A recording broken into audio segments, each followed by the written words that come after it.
န်ချိန်မောင်းတောင်းတဲ့ချီလေးလံတဲ့ကုန်တင်သင်္ဘောကြီးတွေမှာ brake ဆိုတာလုံးဝမပါဘူးဆိုရင်ခမရတို့ယုံနိုင်ပါမလားဒါဆိုဒီလောက်ကြီးမားတဲ့အကောင်ကြီးကစိတ်ကန်းကိုဘယ်လိုများချောချောမွမွေစိတ်ကပ်တယ်လဲဆိုတာစဉ်းစားစရာပါပဲ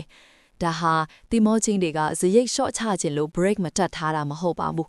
တကယ်လို့ဒါဒီလောက်အားကောင်းတဲ့အကောင်ကြီးကို brake နဲ့အတင်းရက်ဖို့စူးစမ်းမယ်ဆိုရင်သင်္ဘောကရက်သွားမှာမဟုတ်ဘဲတင်မနီကိုထဲကြီးပဲအပိုင်းပိုင်းပြတ်ထွက်သွားပါလိမ့်မယ်စဉ်းစားကြည့်ပါဦးတန်းချင်းအနေငယ်ပဲရှိတဲ့ကုန်တင်ကားလေးတောင် brake အုပ်လိုက်ရင်ပြည်ပေါင်းရာနဲ့ချီ slow တိုက်သွားတာမျိုးရှိပါတယ်။ဒါကြောင့်တန်းချင်းပေါင်းတောင်းနဲ့ချီတဲ့ကုန်တင်သင်္ဘောကြီးတွေဟာစိတ်ကန်းကိုမရောက်ခင်မိုင်ပေါင်းများစွာအကွာကနေကအရှိန်ဆော့တက်ရပါတယ်။စိတ်ကန်းသားရောက်တဲ့အခါလူတစ်ယောက်လမ်းလျှောက်တာထက်တောင်နှီးသွားပါပြီ။အဲ့ဒီအချိန်မှာသင်္ဘောရဲ့ propeller ကိုပြောင်းပြန်လှည့်ပြီးရေစီးကြောင်းကိုထိန်းတာကလည်းအနှင်းချင်းပဲကူညီပေးနိုင်တာပါ။တကယ်အထူးကအလုပ်ကိုတော့ဘေးမှာရှိနေတဲ့ tugboat လေးတွေကတာဝန်ယူပေးကြပါတယ်။သူတို့ရဲ့အရွယ်အစားကိုကြည့်ပြီးအထင်မသေးပါနဲ့အောင်ဒီကောင်လေးတွေကတကယ့်ကိုအားအင်ကြီးမားကြတာပါ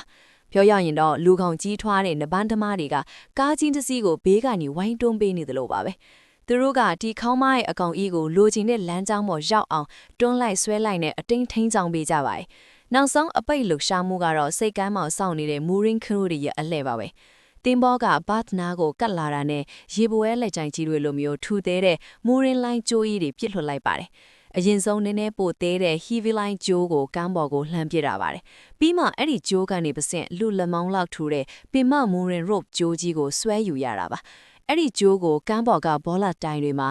ရစ်ပတ်ပြီးသင်္ဘောကျူးငိမ်သွားအောင်ထိန်းထားရပါတယ်။အဲ့ဒီနောက်မှာတော့စိတ်ကပ်မှုပြီးဆုံးသွားတဲ့အထိတလက်မချင်းစီအသားအရာဆွဲကပ်ယူရတာပါ။ဒါကြောင့်သင်္ဘောကြီးတွေဟာ brake ကိုအတင်းနှင်းပြီးရပ်သွားတာမျိုးမဟုတ်ပါဘူး။ရေပေါ်မှာစနစ်တကျနဲ့အပေးအယူမျှမျှအသားအရာစိုက်ကပ်လိုက်တာပဲဖြစ်ပါတယ်။